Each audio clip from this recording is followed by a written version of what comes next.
काय कशामुळे भांडणं झाली? कारण माझं नाव सुहानी असल्यामुळे नैतिक कांबळेनं मला चिडवलं की सुहाना मसाला आजकाल खूप विकायला लागलाय, त्याच्यामुळे हे भांडण आहे. कुठे चिडवले तुला? बस स्टँडवर बसमध्ये बसल्यानंतर ती परत कोणाला सांगितलं तू? मी माझ्या भावाला सांगितलं. आळणी पाटीवर उतरल्यानंतर माझ्या भावाला त्याला समजून इतकं सांगितलं की तुझी बहीण माझी बहीण एकच आहे, तू असं कशाला बोललास, एवढं समजून सांगितलं. तेवढे रात्री माझ्या घरी येऊन माझ्या घरच्यांना हाणमार केली.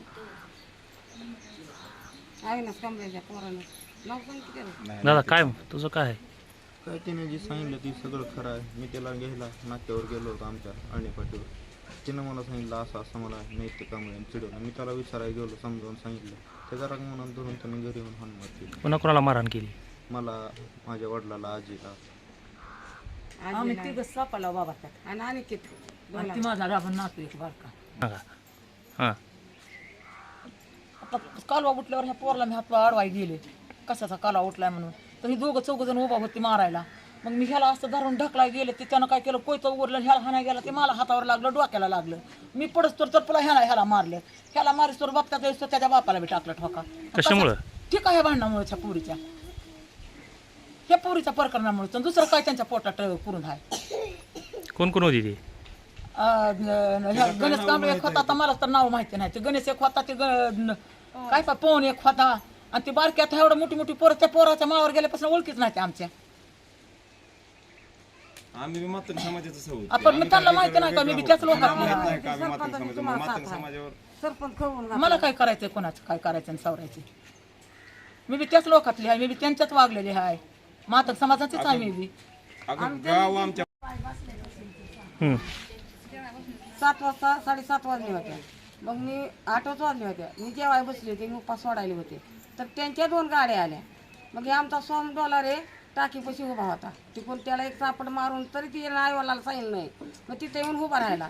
तर मी जेवत म्हणलं पोराच्या गाड्या काही इकडे आल्या, त्या गावाचं नाही त्या संध्याकाळी. मग मी असं पाठीमागून वळून बघितलं तर सोमला मारायला लागले ते दोघं तिघजण. म्हणजे त्या विनाचं गणेश कांबळे त्याने एक आणि ती माळावरली दोघं तिघजण पोरं, ते हरिबाची नातुंड, त्यांनी दोघा तिघांनी मारलं. मग मारी मेला काय झालं म्हणजे गेलं तर माझ्या पाठीला एक दगड टाकला. मग दगड टाकला, मी ठोठो बॉम्बाला, आमची सगळी माणसं गोळा झाली इथं काय. मग झाल्यावर त्यांनी तलवा ती हित घेऊन आली, काय ते हत्यार तशी कोयती कुराडी आणि ती कोयत्याला दगड. एक दगड मारला तर त्याच्या आजीला लागला, दुसरं कोयतं उघडायला लागला. तिनं असं हात केल्या बरोबर तिच्या हाताला लागून सोमच्या डोक्याला इथं मस्तकाला लागला. ती रक्त भोबर झाला गाठी. मग सगळ्याचा आरवड, त्याचा बाप बी नव्हता इथं, त्याला बी गावात मारलं जाऊन पंचायत पैसे कुठं इथं काय जाताना सांगायला चालला होता. तर मग तितक्यात आता गाडी कोणाची नाही म्हणून मी रिक्षावाला बी कोणी येणार तसलं रक्त बघून आणि असले भांडणं बघून ते पवनराजाला मरणाची बेती ती मराठी बेती ती मांगमार बी बेती ती का. तर ती राजा आहे बघ, पवन म्हणजे राजा गावातला. का त्यापाशी सारखं कोयती जमी हिवडले पोरापाशी काहीतरी करतोय आणि ती कोयती जमी त्याच्यापाशी देऊन माणसाला मारायला लावतोय काय. तर ते सरपंचाकडे पुन्हा मी साड्या गावात फिरले तर कोण टमटम दिला. पुन्हा मी पोलीस तर ते म्हणतो मला झ्याटच वाकडं करतोय, कसला पोलिसाला मी पैसे बरोबर टाकतोय काय. मग ते काय म्हणलं, पुन्हा मग टमटमवाला येणार म्हणून मी सरपंचाला फोन लावला की म्हणलं तुमचं तरी सरपंच आम्हाला ती माणसं मारायला ती तुमची तरी गाडी पाठवा आणि तुमचा कोण ड्रायव्हर आहे ती पाठवा. त्या बिचाराने होळी टाकूर गाडी पाठवली. त्यात माणसं मी धरून नेऊन टाकली आणि तितक्यात गेल्यावर झोपडपट्टीवर ती माणसं समशेमध्ये तिथं अडवली 4-5 जणांनी. तिथं बी एका वडायला लागली, गाडी आलेली मोठ्याला दगड त्यांच्या गाडीवर टाकला, ड्रायव्हरला मारलं, त्याचा मोबाईल फोडला. आणि ज्या टायमाला त्याचा भाऊ तिकडून मुरून आलं, काय नाव आहे त्यांचं, भयासर भायावीर, त्याने आल्यावर गाडी थुकवली, माझीच गाडी आहे म्हणून. मग त्यांनी फोन केला पोलिसावर. त्या टायमाला पोलिसची गाडी आली, त्या टायमाला आम्ही दवाखान्यात गेलो. धन्यवाद. एवढ्यात हे अत्याचार आहे. सरपंचावर कायच अन्याय नाही आणि सरपंच आम्ही त्यांचं ऐकलं बी नाही. सरपंचानं आम्हाला असं सांगितलं बी नाही की तुम्ही अशी करा म्हणून काय. त्यांचा आमचा काय संबंध नाही, सरपंचाचा तर काय संबंध नाही. सरपंचानं सांगितलं ते आलं सुद्धा नाही, तर आम्हाला बघायला सुद्धा आलं नाही. तर सरपंच गावातलं सुद्धा काय 3 दिवस आम्ही दवाखान्यात असे पडला होता, तर आम्हाला कोण बघायला नाही आलं. आणि ते मध्ये तुम्हाला सरपंचाला लावले, सरपंचाचा तुमचा हात आहे, तर आम्हाला सरपंचाचा काही सुद्धा हात नाही. आम्ही हात जोडून विनंती करून आम्हाला सरपंचाचं काहीच ही नाही, त्यांच्यावर अति करू नये. काय तुमची मागणी काय? पहिल्यापासून मेलेल्या माणसाला सुद्धा माती सरपंच करतात. जी थकलेल्या केलेल्या माणसाला 500-500 रुपये देतात, घरकुल देतात, सगळं देतात. तर मग सरपंचाचं काय अन्यायच नाही, तर सरपंचावर काय म्हणा पुरावी घ्यावी. काय तसलं काय म्हणून पूर्वीचं काहीतरी मॅटर होता, पोरीला 16 हाणा काहीतरी हा मसाला फेमस आहे असं चिडवण्यामुळे हे वाद झालेला होता. आणि ह्या वादाचं रूपांतर एवढं भयानक झालं की घरी येऊन पोराला मारलं, मला मारलं. परत आम्हाला आमच्या एवढं रक्त रोड आम्ही झालेले असताना आम्हाला कुठलं वाहनसुद्धा आमच्यापाशी येणं गेलं की आम्हाला त्या गाडीत बसून जा. उलट सरपंचाला फोन केल्यानंतर सरपंचानं गाडी पाठवून दिली, ड्रायव्हर पाठवून दिला त्या गाडीसोबत. आणि आम्ही गाडीत बसून गेल्या जाताना नंतर सुद्धा गाडी अडवून, गाडीवर दगडफेक करून, गाडी थांबवून, पूर्ण साखळी आडवी धरून. आम्ही मातंग समाजाचे नाहोत का? मी मातंग समाजाचाच आहे की.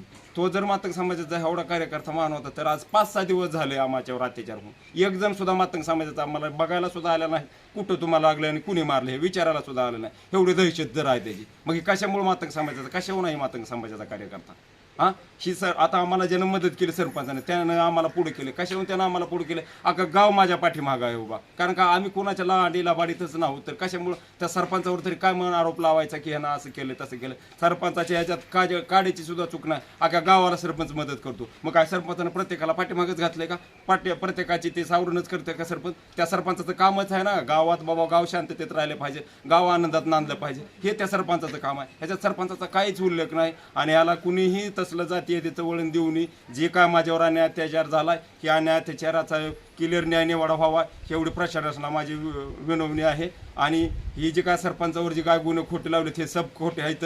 ही खोटा गुन्हा कधी सुद्धा त्या सरपंचावर कुणीही लावू नये, ह्याचा कुणीही जास्त उल्लेख करू नये. हे सगळं माझं सगळं मायबापाला सांगणं आहे. एवढंच बोलतो, मला ह्याच्यापेक्षा जास्त काय बोलायचं नाही. ही जी सगळं गाव जे माझ्या पाठीमागं उभं आहे ते फक्त माझ्या चांगुलपणामुळं आणि चांगल्या वागण्यामुळे. ह्याच्यात काहीही दोष नाही, ह्याच्यात जाती आताचा काही काडीचा सुद्धा संबंध नाही. त्यांनी काहीही लावलंय, काहीही म्हणायला लागले ती अख्खं गावाचं सगळा गाव आता एका समाजाचा आहे का? सगळ्या गावातला सगळा समाज माझ्यासाठी उभा आहे. कारण का माझ्यावर अन्याय झालाय तेवढा. आम्ही कोणाच्या लांडीला बाडीत नाही, कोणाचा सुद्धा काही सुद्धा नाही आमचं. हां, त्यानं यायचं मारायचं, ह्यानं यायचं मारायचं. अरे काय पद्धत लावली का? तू जर खराच समाज सुधारक असतात तर तू आज 6वा दिवस झाला एक जण सुद्धा, मी मातंग समाजाचा नाही का? मी मागाचा नाही का? माझे कोण लेकरं बाळ मागायचे नाहीत का? माझ्यावर एवढा अन्याय अत्याचार होते म्हणल्यावर इतर समाजावर तर किती अन्याय अत्याचार करतील? हां, ह्याला कोण प्रशासन जबाबदार आहे का कोण जबाबदार आहे? मलाही न्याय भेटावा ही सगळी प्रशासनाला माझी एवढीच विनंती आहे. आणि मला धोका आहे, माझ्या पूर्ण कुटुंबाला धोका आहे. तो म्हणलेला हा डॉलर खानदानीतला एक सुद्धा जिवंत ठेवायचा नाही. हा पवन पौळ म्हणलेला आहे. ह्या एवढंच मला बोलायचं, ह्याच्या व्यतिरिक्त काय बोलायचं नाही. फक्त न्याय व्यवस्थेला एवढंच सांगणं आहे की माझ्यावर जे अन्याय झाला ह्याचा न्याय निवाडा व्यवस्थितपणे पणाला लावावा. मी प्रसाद संभाजीवीर, राहणार आळणी. आज मीडियापुढे येण्याचं कारण म्हणजे असं आहे की आज मौजे आळणी गावामध्ये जे काही वातावरण निर्माण झालेलं आहे त्या वातावरणानंतर कुठेतरी दूषितपणा झाला आहे. हा दूषितपणा निघाला पाहिजे. मग कारणं काय झाले, काय घटना काय घडली, कारणं काय झाली, हा विषय वेगळा जाऊन विषय दुसरीकडे जातो. मला मीडियापुढे सांगायचं जनतेला की हा गावचा सरपंच खरंच चांगलं काम करतो, प्रत्येकाच्या मदतीला जातो आहे, त्याचे बहु अशाच प्रकारे काम करत होते.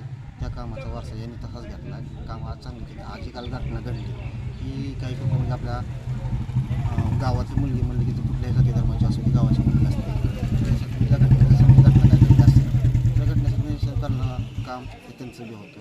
आणि ह्या घटनेमध्ये समजा जखमी पेशंट हा सरपंच जर घेऊन जात असेल आणि त्याला जर गाडी जर अडवली असेल ते कुठेतरी चुकीचं आहे असं मला वाटतं. आणि ह्या अशा घटना भविष्यात घडू नये ह्यासाठी गावातील सर्व लोक सुजन नागरिकांनी एकत्र यावं, प्रशासनाने एकत्र यावं, प्रशासनाचे ह्या सगळा गट एकत्र बसवावा, त्याच्यावर तोडगा काढावा आणि शांततेचं वातावरण गावामध्ये निर्माण करावं. कारण गावामध्ये आज तक कधीही जातीयवादी झालेला नाही आणि तो पुढे होऊ नये हीच माझी सुजन नागरिक म्हणून सांगायची एक मीडियामार्फत लोकांना सांगायची एक माझ्या मनाला वाटलं म्हणून सांगतो. आणि सांगण्याचं तात्पर्य एवढंच असणार आहे की प्रशासनाने म्हणजे डिपार्टमेंटने यावं गावामध्ये, गावातील सगळे नागरिक सर्व समाजातील नागरिकांनी एकत्र करावं, काय घटना घडली काय नाही शहानिशा करावी आणि झालं गेलं हे विसरून जाऊन पुढे कसं भविष्यात चांगलं राहता येईल ह्या प्रकारे प्रयत्न करावे हे सांगतो. आणि घटना एक आणि विषय दुसरीकडे असा कुठलाही गटाचं करू नये. जी घटना घडली त्या घटनेवर बोलावं आणि त्या विषयीची चर्चा करून तोडगा विषय मोकळा करावा आणि गावामध्ये जातीयवादाचं वातावरण कमी करून एकमेकाच्या संगतीने एकमेकाच्या आवडीने प्रेमाने कसं राहता येईल अशाचा प्रयत्न करावा ही माझी सगळी. हां हां विजय महादेव माळकर आळणी. काल जो हा आंदोलनाचा विषय झाला आणि त्यात अशी कमेंट आली की एका मुलीनं बाईट दिल्यानंतर की तिची आई औषध पिली. ती आमच्या कोण नसून माझ्या घरची म्हणजे माझी पत्नी होती. पण त्या आंदोलनाचा त्या औषधाचा माझ्या म्हणजे असा काही संबंध नव्हता. तो आमचा घरेलू विषय असल्यामुळं हे म्हणजे साफ चुकीचं आहे. आणि वैयक्तिक मी मुलीला घेऊन गेलो होतो. हा त्रास म्हणजे बाकीची मुलं त्यांना करतच होते. त्यांच्या अंगावर थुकणे, कट मारणे.